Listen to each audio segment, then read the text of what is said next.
The 7 justices actually agreed that separation is not discrimination.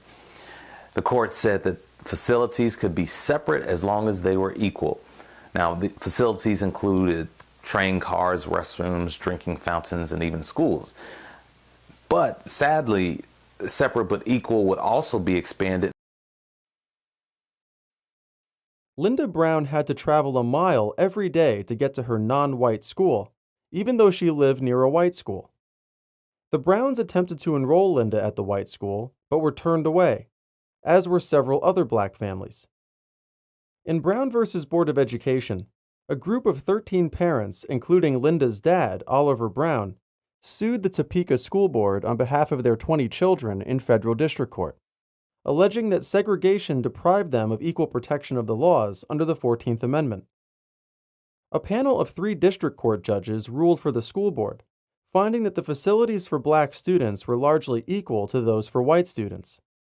The court cited the 1896 Supreme Court precedent Plessy v. Ferguson, which validated separate but equal accommodations in public transportation, but acknowledged the detrimental effect segregation had on non-white children. Brown appealed directly to the U.S. Supreme Court, which granted certiorari and consolidated Brown with 4 other cases from South Carolina, Virginia, Delaware, and the District of Columbia to determine whether state-sponsored racial segregation in public schools could continue. The plaintiffs were representatives of black children who were refused admission to white public schools under existing racial segregation laws. The plaintiffs offered sociological data as proof that segregated schools resulted in black children feeling inferior to their white peers. The plaintiffs argued this type of educational system should not be sanctioned and sought desegregation. The court ruled for the plaintiffs, reasoning that even assuming equality between the schools, the separation itself was a violation of the Equal Protection Clause of the 14th Amendment. Chief Justice Warren, writing for a unanimous court, said, "We conclude that in the field of public education, the doctrine of separate but equal has no place. Separate educational facilities are inherently unequal."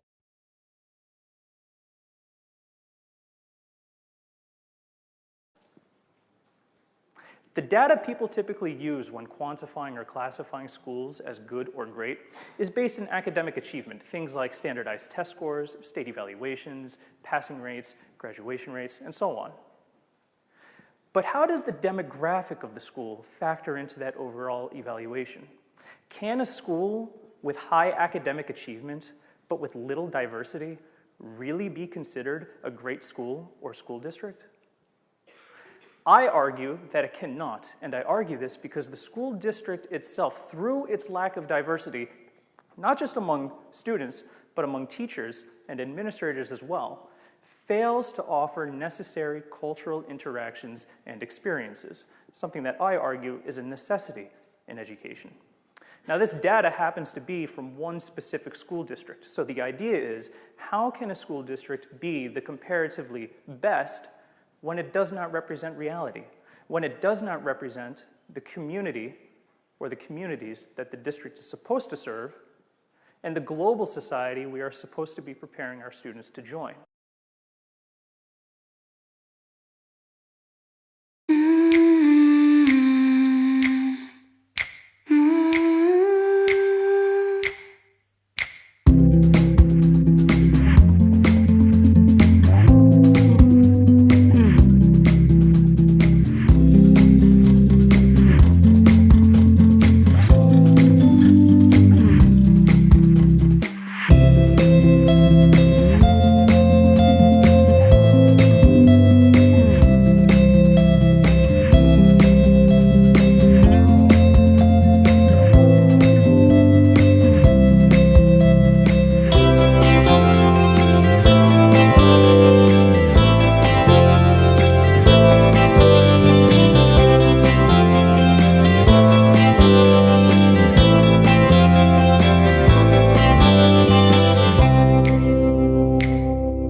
If that's all, folks.